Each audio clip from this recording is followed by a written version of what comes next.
Welcome back to the Health Marketing Collective, where strong leadership meets marketing excellence. I'm your host, Sara Payne, and I'm coming to you from Health 2025, where we're spotlighting some of the bold voices that are shaping the future of healthcare. Joining me is Andrew Lacy, CEO of Prenuvo. Thank you. It's great to be here. Yeah, thanks so much for joining me. Why don't we start with a brief introduction for people who may not know yet what Prenuvo is. Tell me what it's all about and what is the problem that you're solving in healthcare. So in some ways, Prenuvo is an annual physical of the future. The problem we're trying to solve for is that our health system doesn't really tell us a lot about our health. In fact, we go in for a physical or we go in for a checkup, and a lot of time we're not really told what's going on inside our bodies. It's sort of the health system is this one big false negative factory. Yeah. So at Prenuvo, what we do is we have this advanced physical with a foundation in imaging, but also including blood biomarkers to be able to diagnose life-threatening disease early and help you understand how the way you're living your life is impacting sort of your underlying health. I love that. I love that.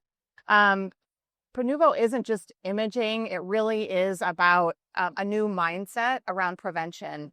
What is the quiet part about how we're currently approaching diagnostics and early disease detection that really needs to be said out loud in order for change to happen? Well, what's interesting about what we do is it's very cutting edge. We started 6 or 7 years ago. And in fact, when we went out and talked to physicians, most of them had never heard about whole body imaging. And one by one, we expose them to what we're doing, either as patients or through their patients. They started to see the promise of this imaging in uncovering and diagnosing disease that you might be asymptomatic of, that they are over time sort of referring us more and more patients. So really, there's no way to speed up and accelerate a health system adopting a new preventive health measurement, preventive health intervention, other than through just educating folks. And that's what we've been doing for the last 6 or 7 years. Yeah, I love that. I love the work you're doing there. You've talked about this massive opportunity and potential that we have to redirect the billions and even trillions of dollars that we're spending on end stage, late stage disease treatment, really to the front end, right? Redirect that early disease detection and prevention. But that's going to it's a massive mindset shift, a massive systems shift. So what are the uncomfortable truths that we need to embrace in order to make that even possible?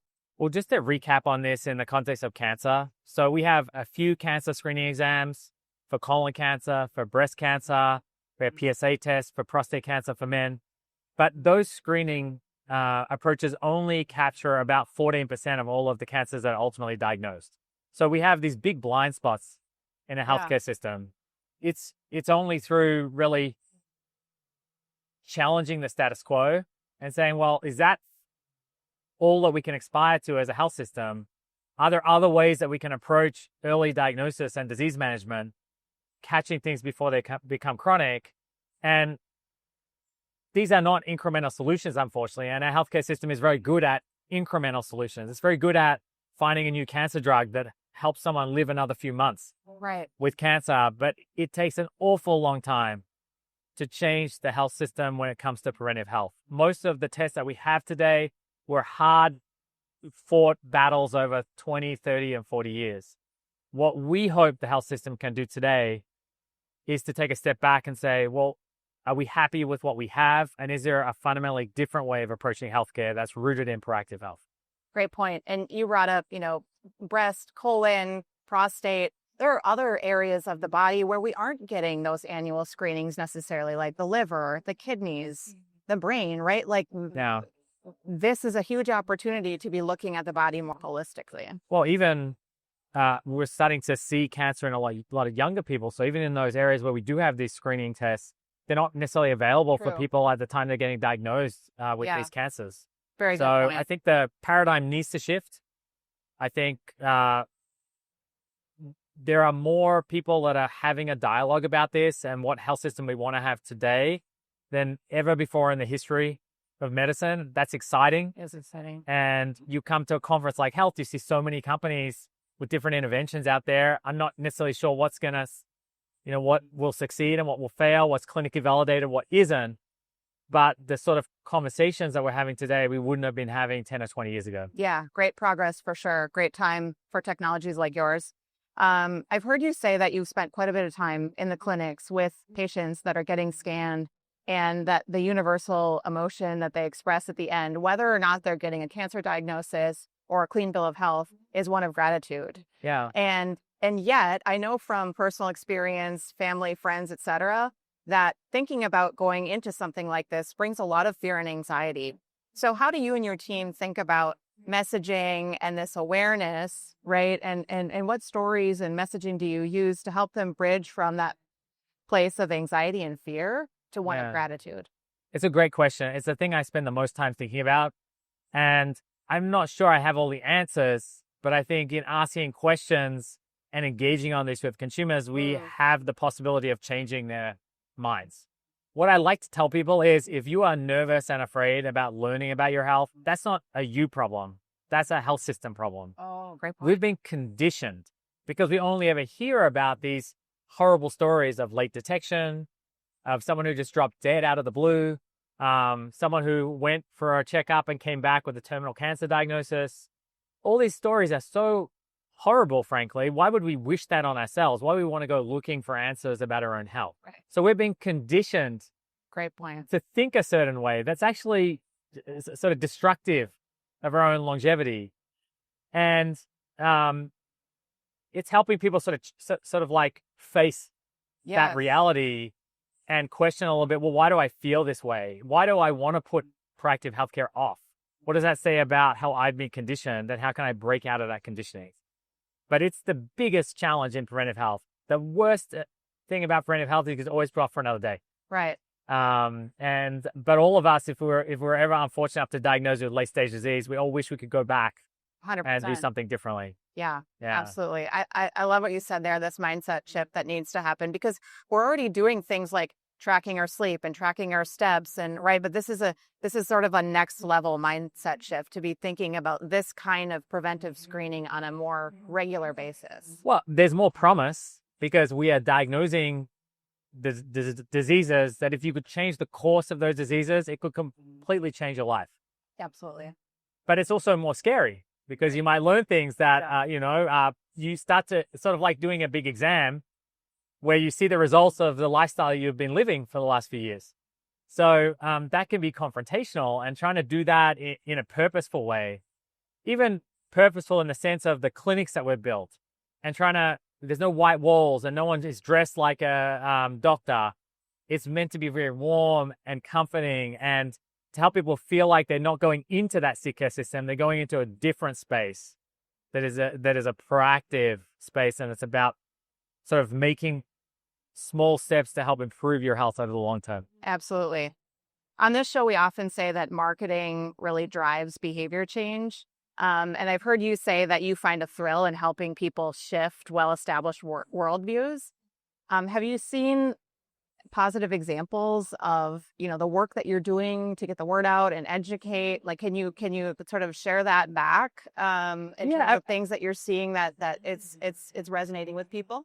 I would say the one that I noticed the most actually are the physicians who have changed, because physicians we think of them as sort of these godlike people that aren't the same as us. But all of those horrible stories that we've heard about health with cousins and aunties and family members, I mean, that's every day to them. And so what I've learned and come to appreciate over time is that doctors are almost as afraid to learn about their own health as the average individual consumer is. Oh, interesting. And the challenge a little bit is that it's really hard to admit fear. So oftentimes, when faced with that idea, a doctor will instead point to all of the other theoretical reasons why you shouldn't do a test. It's too expensive. It might cause anxiety. It might, maybe there's a false positive or something. You might have to deal with things. So, when I take those skeptics and really take them through the process and have them understand how it feels to really have knowledge about your health and have that peace of mind, hopefully, which is just really hard to communicate what that means, to not have to think about your health every day. Yeah. And seeing doctors who are skeptical to referring all of their patients, I think for me, that's the biggest and most exciting mindset shift that I see. Absolutely. Well done. Many preventive innovations struggle to prove ROI quickly enough to win over payers and partners and clinicians. And you just talked about the change you're already seeing there. What strategy do you have to continue to change that narrative? Well, we're running a series of clinical trials right now, and those trials are prospective and designed to follow patients who are getting scans over their, a period of time in their lives, and to understand how these screenings are helping to diagnose disease early and what changes, positive and negative, might they be having on the healthcare costs that these patients are, I guess, consuming from the healthcare system. Wow. The anecdotal evidence is really positive that we're picking up undiagnosed disease in a lot of people. And that it isn't generating a lot of downstream costs. Wonderful. And it's not creating a lot of anxiety. But of course, to convince payers and insurance companies to cover this, anecdotal evidence isn't enough. We need to be collecting this over a series of years. And I hope it doesn't take 20, 30, or 40 years, because we may not be around to see the results of that. Right. But it will take time. And that's what we're really investing millions of dollars in, collecting that evidence to really convince folks that this should be covered, at least for high-risk people to start with. And are you hopeful? Are you seeing some signs that employers are interested in these types of investments?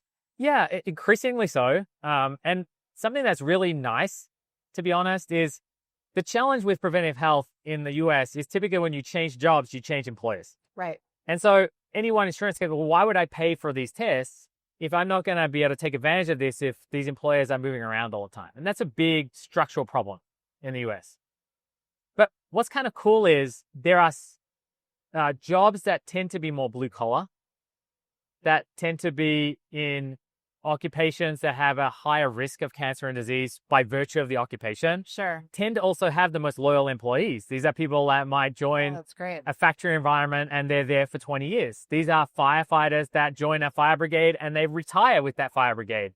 And the fire brigade continues to pay their healthcare until they die. So there's, in fact, the sorts of people that are often left behind when it comes to benefits are, in fact, the ones where the ROI is the easiest to prove. Yeah. So I'm really excited that the conversations we have with sort of companies and enterprises actually are these, these more traditional, non-white collar employers where we run pilots and we see huge benefits from what we're doing. Yeah, build a great case study there and use that to convince other employers that this is an investment. If everyone gets in on it, then everyone benefits, regardless of if people are job changing, right? Because everyone should be investing in this equally. And the goal long term is everyone would be covered.